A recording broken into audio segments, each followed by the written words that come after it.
pẹ̀lú àṣírí tó tú nípa gbajúgbajà òṣèrébìnrin tó kú lójijì ní ọdún tó kọjá tí wọ́n sìnkú ẹ̀ lọ́sẹ̀ tó kọjá yìí. Níṣe ni ìbànújẹ́ ló máa gba ọkàn ọ̀pọ̀ àwọn èèyàn tí àwọn èèyàn sì ń jẹ́ kó di mọ̀ pé lóòótọ́ ní ọ̀rọ̀ táwọn àgbà àti àwọn ọ̀jọ̀gbọ́n ti máa ń sọ lóòótọ́ ti pẹ́ pé rírò ní ti ènìyàn, ṣíṣe màá ní ti Ọlọ́run ọba, nítorí pé àṣeyọ̀wù gan lọ́lọ́run ọba. Àsìkò tí obìnrin náà, ìyún gbajúgbajà òṣèré tíátà tó kú lójijì Orwell Adémọ́lá, tó ń wá bí ẹkún tiẹ̀ náà yóò ṣe dẹ̀rín tí ọ̀rọ̀ ẹ̀ yóò dayọ̀, ìní ikú òjijì ló wá mú lọ. Ẹ rántí pé lọ́jọ́ 27 oṣù kejìlá ọdún tó kọjá,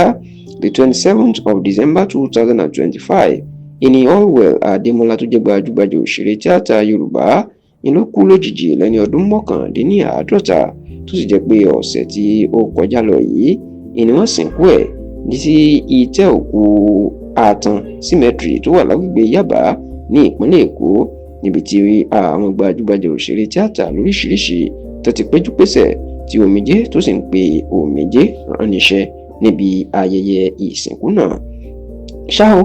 pẹ̀lú bí Orwell Adémọ́lá ṣe wá kú, kò sẹ́ni tí ó gbọ́ pé ó fi ọmọ kankan sílẹ̀ sáyè, èèyàn pé kò bí wọn, kódà kò ní ọkọ tó ń fẹ́ títí tí obìnrin náà tó fi kú. Ẹ sì rántí pé nígbà ayé Orwell Adémọ́lá ó ṣe ìfọ̀rọ̀wérọ̀ kan níbi tó ti tú àṣírí wípé àsìkò tí òun múra láti ṣe ìgbéyàwó pẹ̀lú àfẹ́sọ́nà olólùfẹ́ òun kan ni wọ́n yìnbọn pa á. Kódà ó láwọn jọ ń sọ̀rọ̀ lórí fóònù ni làwọn tó wá pa á yan àwọn adigunjalè tàbí bóyá gbanipasì ni wọ́n ni wọ́n kàn wọlé ka mọ́ tó sì yìn níbọn, tó sì jẹ́ pé látìgbà náà ìní Orwell Adémọ́lá tí àwọn tiẹ̀ tó máa ń pè ní ẹni ọba ń kẹ́ ìní ò ti ní ọkùnrin míì tí òun fẹ́ mọ́ débi pé yóò wá bímọ. Ṣùgbọ́n nígbà tó ń tú àṣírí nípa èròǹgbà Orwell Adémọ́lá àti nǹkan tó fẹ́ ṣe láyè tí kò rí ṣe tí ikú òjijì mú lọ, gbajúgbajà òṣèrébìnrin ni tó máa ń ṣe ìfọ̀rọ̀wérọ̀ fáwọn òṣèré ẹgbẹ́ ẹ̀ tó tún máa ń ran àwọn òṣèré lọ́wọ́, èèyàn Bíọ́lá Báyọ̀, nínú ọ̀rọ̀ tó kọ sórí ẹ̀rọ ayélujára rẹ̀ lọ́jọ́ tó gbẹ̀yìn ọdún 2025, the 31st of December 2025, ló ti tú àṣírí nǹkan tí Orwell Adémọ́lá tó fẹ́ ṣe, ṣùgbọ́n tí ọlọ́jọ́ ìyún kú tí ò jẹ́ kó rí ṣe kúkú mọ̀ pé Bíọ́lá Báyọ̀ àti Orwell Adémọ́lá wọ́n sún mọ́ra wọn púpọ̀. Òun ló sì jẹ́ kí Bíọ́lá Báyọ̀ kó lè tú àṣírí nǹkan tí wọ́n jọ ń gbèrò, ṣùgbọ́n tí Adémọ́lá Orwell tí ò lè rí nǹkan náà ṣe. Nǹkan tí Bíọ́lá Báyọ̀ tú àṣírí ni pé ó fẹ́ ṣe